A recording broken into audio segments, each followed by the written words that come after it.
Hello, everyone, and welcome back to Covert Connections. Today, we're going to take a look at some creepy and weird TikToks. Stay tuned. All right, let's get into it. This was on a Twitch stream. They were just chilling. They're doing like just chatting stream, talking in the Discord, right? Yeah. And then one of the guys on his screen, you can see like a shadow like walk by, like a big shadow walks behind him, right? And he's just like, nobody's there. He didn't really bag it until his friend said, "Yo, did we just catch a ghost on stream?" Because I do like RJ Barrett, but I don't know, it might be time for him to go as well. You never really know. I say you just build off of those people. Look, and then he turns, right? He turns.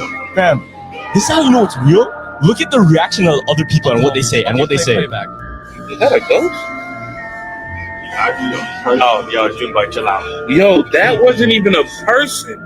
Junebug, chill out. Man, they're confused. Yeah. And they tried like looking around the room, like what's happening. Man, they had no explanation. They just seen this shit walk by, and the fact that he turned, because nothing was there, he just felt a presence. No, it's the worst when your homies actually see it. Like, that's how you know you're not tripping. I know.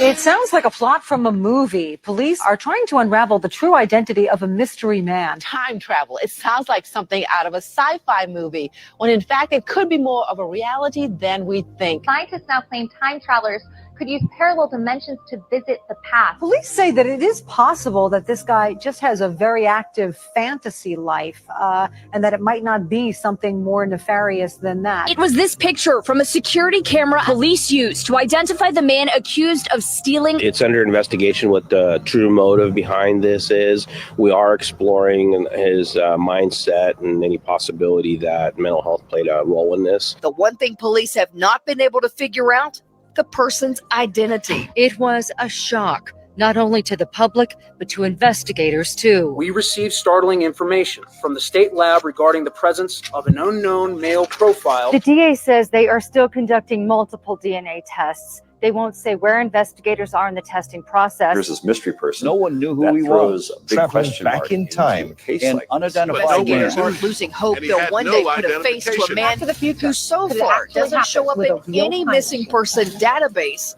anywhere in the country. So you may have seen this story in the news. Time traveler from 3036 arrested. An identified man gets arrested for stealing, claims to be from the year 3036.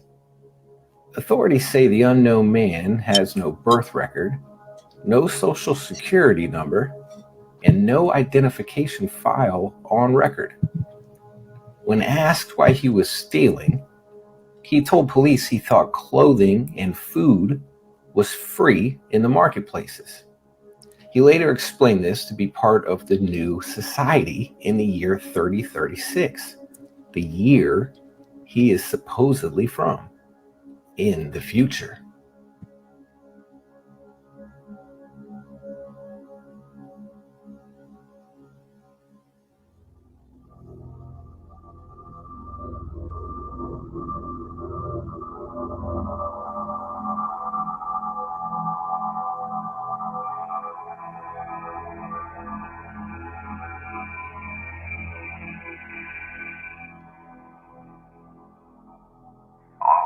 Hi, Sebastian? What's that? Yep, my name's Jack Helms. Is this Sebastian? Yeah. Yes, my name's Jack. I'm a journalist and documentary filmmaker. I was really intrigued by your story. Just curious if I can have a quick minute of your time to talk. So a bit of backstory with the time traveler. Yeah, he was arrested because he was stealing bananas. Banana. And I watched a little bit of the interview with him. And basically he said the reason why he did it, water and food are free in the year he comes from. And I kind of have, I don't know if I believe the time travel stories, because out of all places, like, why would you come back to the year 2024, 2023? Like, it's not really a good time to come back unless there's some event leading up to before that time that happens. But again, why would I, if I were to go back in time to, like, let's say the Egyptian pyramids, they'd be like, well, why would you come here? There's nothing here. So I kind of weigh that, and yeah, so that's interesting. If you guys want to watch that, you can go check it out. Can you touch my hand?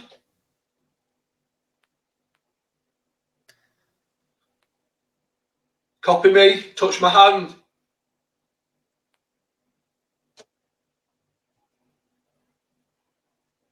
Go on then. This ghost looks like me on a first date. Like, I should we? Ice cold.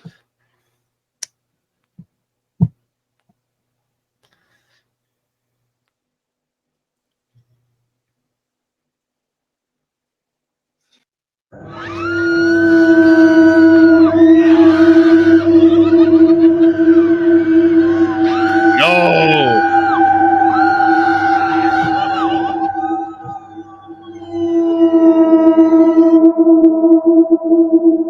Look at that.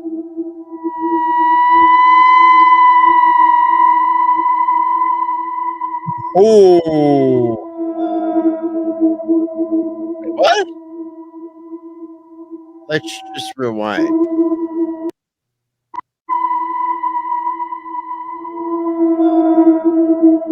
Wait, what happened to him?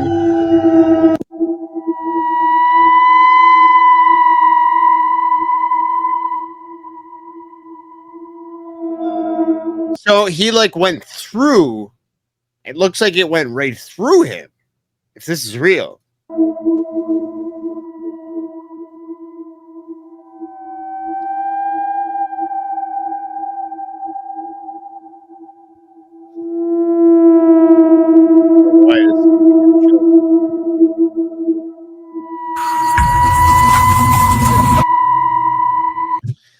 I believe, I could be mistaken. Please correct me if I'm wrong, but I believe they debunked this video.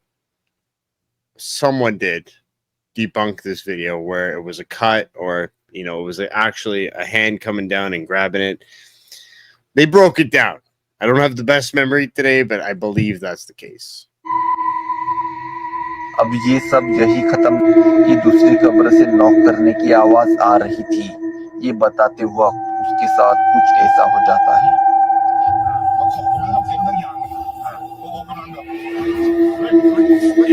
तो ये video असली है या फिर ये लोग नाटक कर रहे हैं, इसका फैसला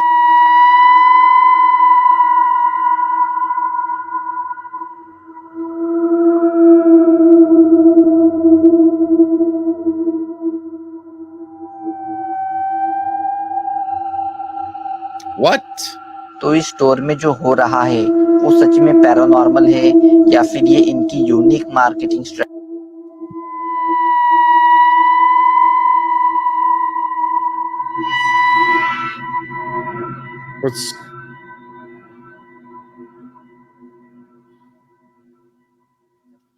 Well, it's kind of hard to see with the record over it. Look, oh, it's a doll. It's a bear. It's a teddy bear. It's moving by itself. In 2021, YouTuber Matt Field spent the night in a dark cave in the middle of nowhere in Australia after his friend told him about an unsettling experience he had in that cave and dared him to spend the night there alone. Matt's channel is a bit more extreme than other outdoor exploration channels, and his videos often feature him leaving civilization behind and going to remote locations for days, living only off the fish he catches and the animals he hunts. In the video, he mentions that he didn't bring any water to the trip, hoping to find water to drink in the cave. After about 4 hours of walking, he finally finds the cave and climbs down the man-made ladder inside. Venturing deeper inside the cave, Matt crawls into the different holes he finds to see if any of them lead anywhere.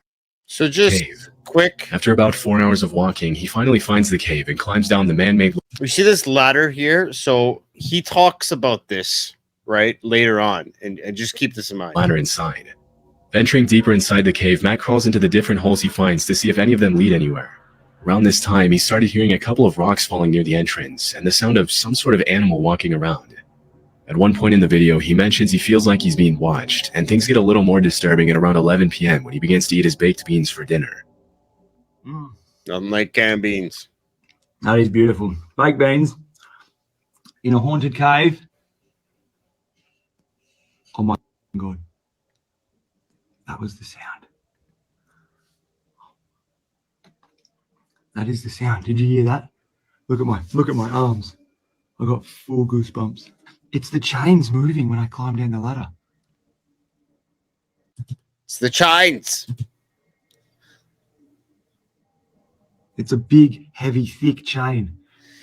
So that ladder probably is heavy, but what he's saying is the wind couldn't possibly move it. I don't know.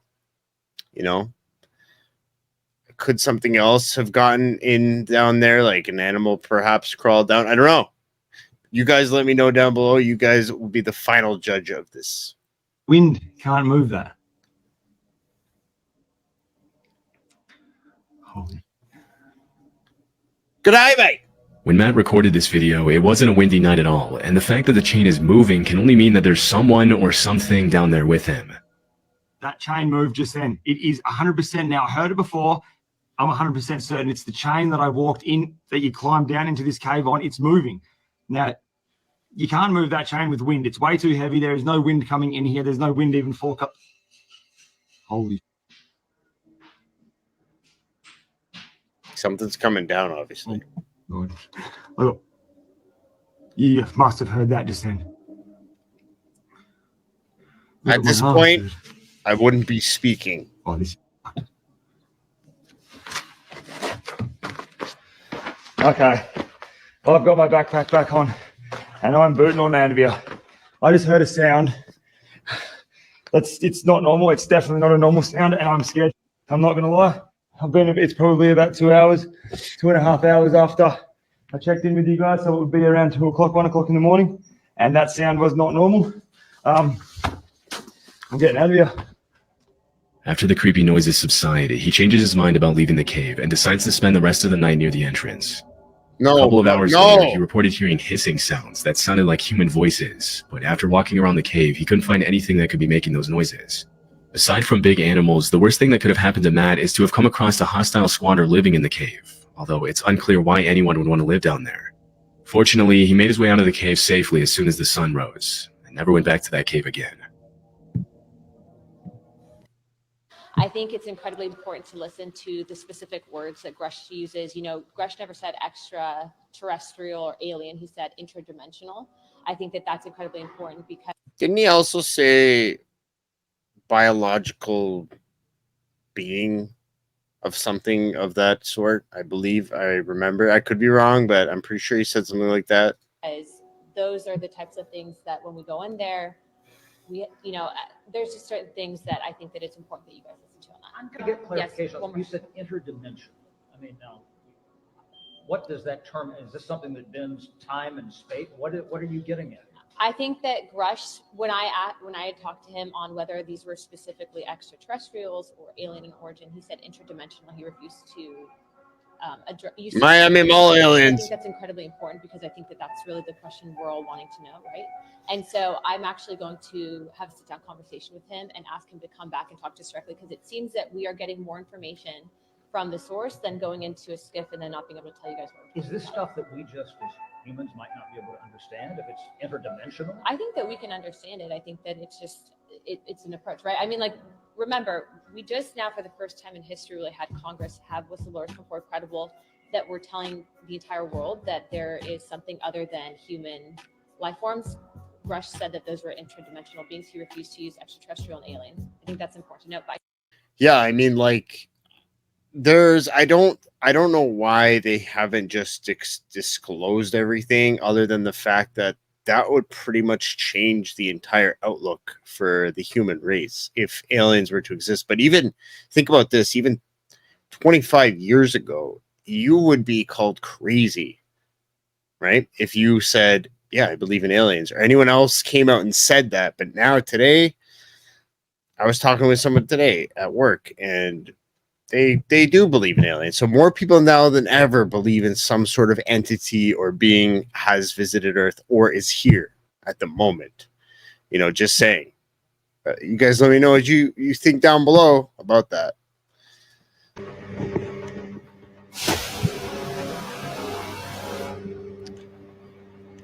I don't know why that's happening right now. I'm using a welding mask. What is happening right now? I'm just putting my phone on the welding mask, so I don't know if it's like electromagnetic energy coming at us right now, being pulsed. That is so weird. Is the sun pulsing energy at us? I am so confused.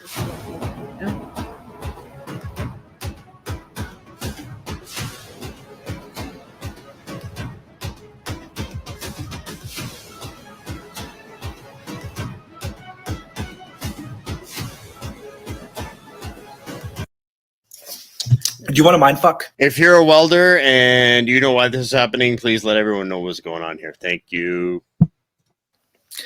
This is how one-dimensional everyone is, okay? The United States shares a border with Russia.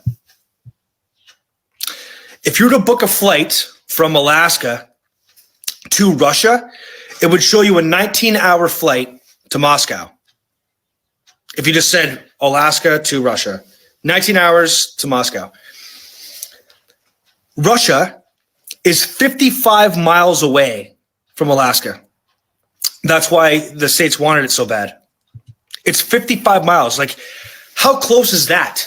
That's like an hour and a half drive from the United States to Russia. Why all the secrecy? Why present it in that way? What are you hiding on that side of the fucking world? You know what else it brings us close to? If you look at it that way, China.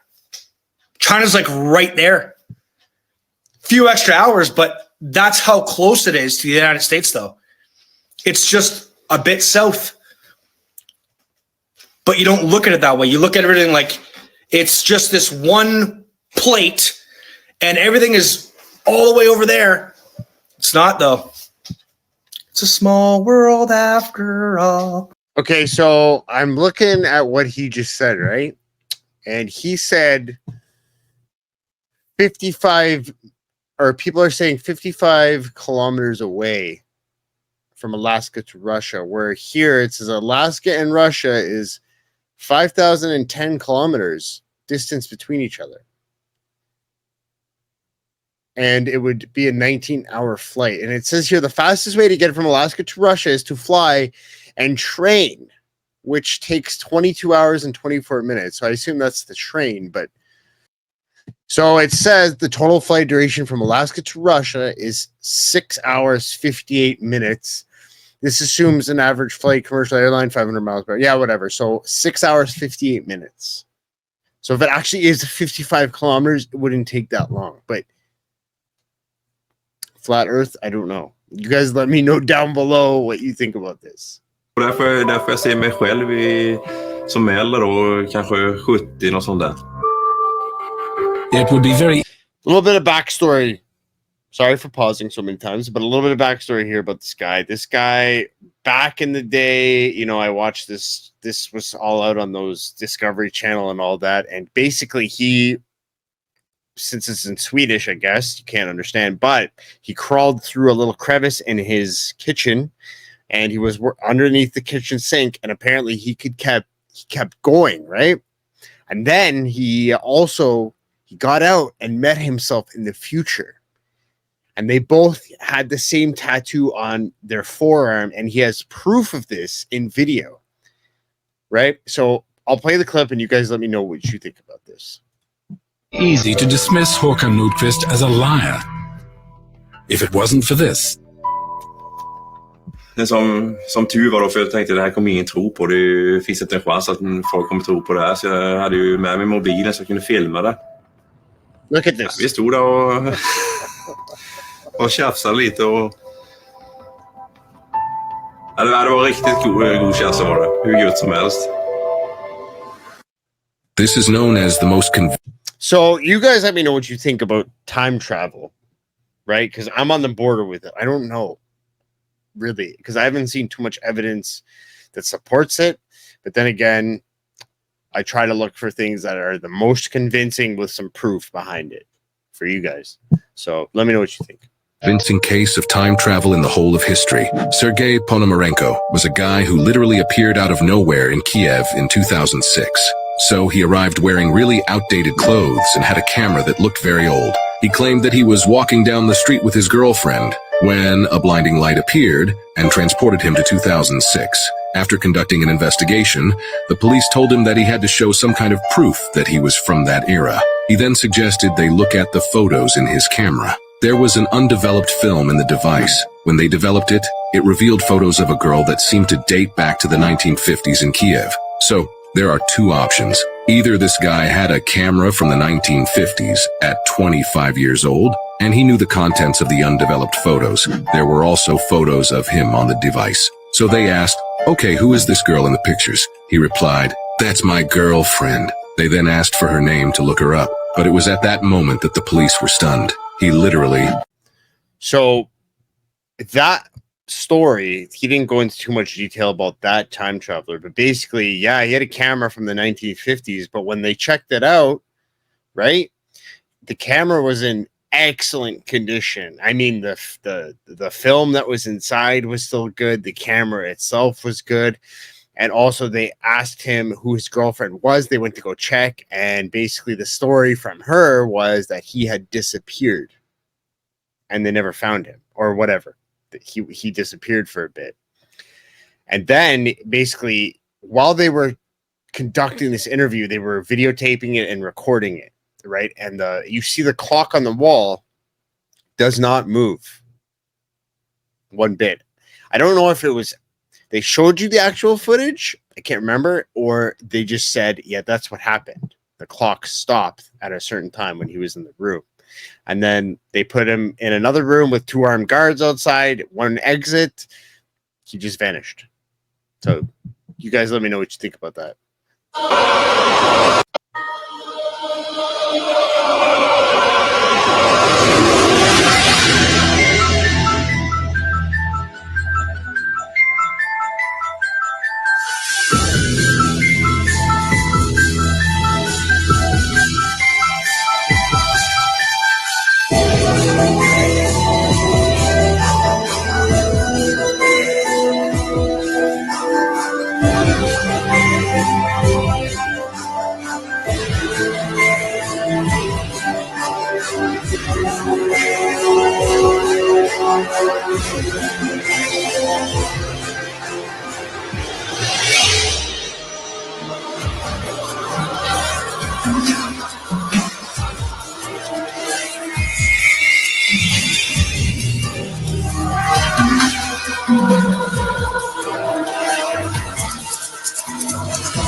If there are cracks on the boat, don't get on.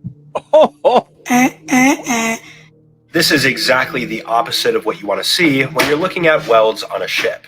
This video that I was tagged in shows a large ferry that's been docked, and right here a fender which essentially prevents the ferry from being pushed by waves into the dock. It then claims that the pressure from the fender on the ferry is causing cracks in the welds that are located on board. And of course, some of this pressure might come into play when creating these cracks. However, this is not the real main thing at play. There are many different types of cracks when it comes to welding, and they all have different causes. And specifically when it comes to boats and welds that are on boats, salt water can actually play a very large role in corroding the strength of these welds, making it much easier for them to break. And when you couple this corrosive power of the salt water with the fact that these welds don't look very strong and also appear to have been welded over multiple times, you're looking at a recipe for disaster. But it's really not the fender's fault, it's more so poor maintenance and poor welds. Seriously though, they should probably look at getting this fixed, and there are multiple other cracks in this video that we didn't even visit.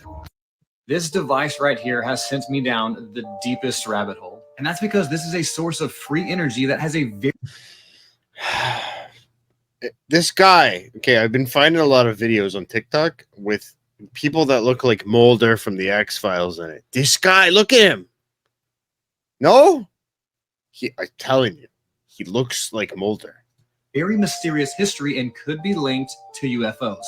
But for several years now, a small group of scientists here has been investigating a strange new space-age metal, a nickel-titanium alloy called nitinol. In cold water, nitinol turns soft, Bend it and it stays bent, but in hot water it springs back with forces as high as 55 tons a square inch. No one knows quite why this happens. Several years ago, McDonnell Douglas began You know what else does that? If you know, you know. experimenting with nitinol in the form of springs. At room temperature, the nitinol wire springs bend easily, but in warm water they spring back, thus forcing the wheel around. Even stranger, nitinol wires get stronger the more they're used. They develop a double memory. They not only contract in the warm water, but they begin to stretch of their own accord in the cool water. Nitinol can be trained. And then there's this document that was written from the Battelle Memorial Institute to the Wright-Patterson Air Force Base in Dayton, Ohio in 1949. And of course, the Wright-Patterson Air Force Base is known for allegedly storing the crashed UFO that happened in Roswell in 1947, which was just 2 years before this contract was written.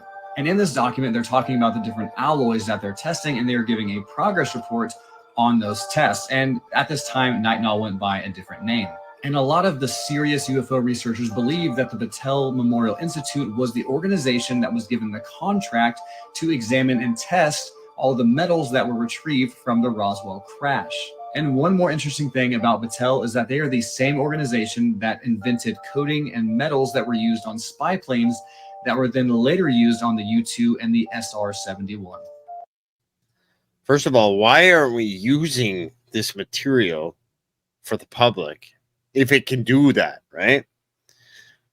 That would be insane. And apparently they've already constructed a little tiny device that can spin a wheel, right? So I don't know what's happening with this technology. Weird. Why we don't use this stuff? And it is used on the SR-71. I don't know. Maybe I'm rambling on here. Of things being described as meteorites breaking into Earth's atmosphere all over the world. This one right here is Australia. Clear as day, even though it's nighttime. And like I said, there's been a lot of them. This one was recorded over North Carolina just the other night. See how it's going almost parallel to the ground, streaking at high speeds before it finally burns up. And after you see it burn up, you get to see the flight path of this thing, which they're saying is a meteorite. I'm not saying it's not. Although it's kind of suspicious that it goes parallel to the ground. Look at this flight path right over the city. You can even see there's a shadow above it. Not a shadow, but a red from the light from the top of that building. My question is, why are so many of these meteorites appearing now? I know they're going to say it's because people have cell phones now. But 5 years ago, people had cell phones. And there weren't videos like this being captured every single day. So my question is, are these just meteors or are they something else? Let me know what you think in the comment section, Booshkies. Shabadoo. Lately. What I want to know is, why is he wearing a cheese hat? Just asking. It's cool. I like it. It suits him. But was there a backstory? Thank you guys so much for watching the video with me today. I truly appreciate each and every single one of you for tuning in, and all the subscribers and all the likes on the videos. If you did enjoy today's video, please leave a like down below, comment, and subscribe. Until next time, everyone, keep your eye on the sky. Take care.